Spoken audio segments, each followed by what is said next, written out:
జై Shriram. Welcome to our channel I family vlogs. నేను మీ సంపద రచిత. అందరు ఎలా ఉన్నారు? అందరూ ఎప్పుడు హ్యాపీ సంతోషంగా ఉండాలండి. ముందుగా అందరికీ తొలి ఏకాదశి శుభాకాంక్షలు అండి. ఆ స్వామి ఆశీర్వాదం మనందరిపైన ఉండాలని మనస్ఫూర్తిగా కోరుకుంటున్నాను. ఒక వ్యక్తి తన అసిస్టెంట్తో కలిసి గుజరాత్ నుండి అహ్మదాబాద్కి అయితే తన సొంత ఫ్లైట్లో బయలుదేరుతాడు. ఎందుకంటే తనకు ఒక ఇంపార్టెంట్ అవార్డు ఫంక్షన్ అనేది ఉంటుంది తనకి.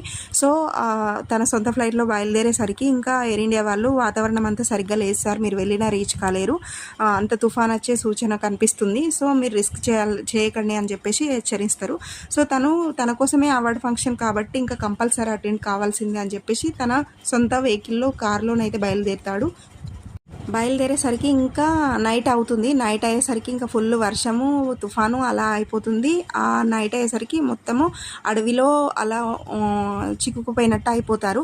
అయిపోయిన తర్వాత ఇంకా నెక్స్ట్ ఇంకా ముందుకు కారు అనేది వెళ్ళేది సార్, మనం ఇక్కడే ఉండాల్సిందే కంపల్సరీ అంటే, నేను తప్పకుండా మీటింగ్ అయితే అటెండ్ చేయాలి కదా అని చెప్పేసి అంటే, ఇప్పుడు మనం చేసేది ఏం లేదు, సో ఇక్కడ ఉండి ఇంకా తెల్లారి వెళ్ళాల్సిందే అని చెప్పేసి అన్న తర్వాత కారు దిగి కొంచెం ముందుకు వెళ్ళగానే కొంచెం ఊర్లాగా కనిపించి ఒక చిన్న వెలుతురులాగా ఒక గుడిసెలాగా కనిపిస్తుంది.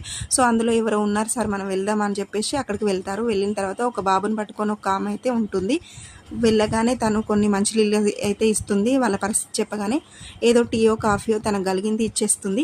ఇచ్చేసిన తర్వాత తాగిన తర్వాత వాళ్ళకి కొంచెం వంట ఏదో వండి ఆమెకు ఉన్నంతలో ఆమె వడ్డిస్తుంటుంది.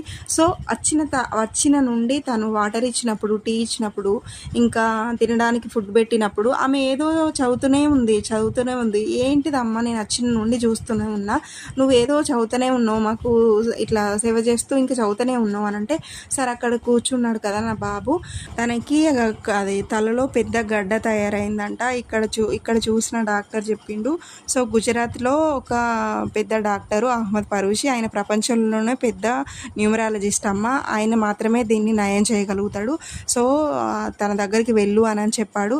ఎక్కడ అంత పెద్ద ప్రపంచంలో పెద్ద మనిషి ఆయనే, అంత పెద్ద వైద్యుడు, ఆయన దగ్గరికి నేను తీసుకెళ్ళగలిగే స్తోమత కానీ స్థాయి కానీ లేదు. అందుకే దేవుడి మీద భారం వేసి నారాయణ నారాయణ అని ఆ స్వామిని స్మరించుకుంటున్న అని చెప్తుందంట. చెప్పగానే తను ఒక్కసారి కుప్పగూలి 2 కాళ్ళ మీద మోకరిల్లిపోయి అల్లా అని ఆర్చి, నారాయణ అనే మంత్రానికి ఇంత శక్తి ఉందా, ఆ అహ్మద్ పరూషి నేనే అమ్మా, ఎక్కడ గుజరాతు ఎక్కడో అడవిలో చిన్న మారుమూలన ఉన్న గుడిసెలోకి నన్ను వచ్చేలా చేసిందని నారాయణ మంత్రం, అంత శక్తి ఉందా అని చెప్పేసి అనేసరికి ఇంకా ఇది విన్నప్పుడు మనం నమ్మితే ఖచ్చితంగా మన వెంట ఏదో ఒక రూపంలోనైతే ఉంటాడండి. ఫస్ట్ మనం చేయాల్సింది నమ్మకం.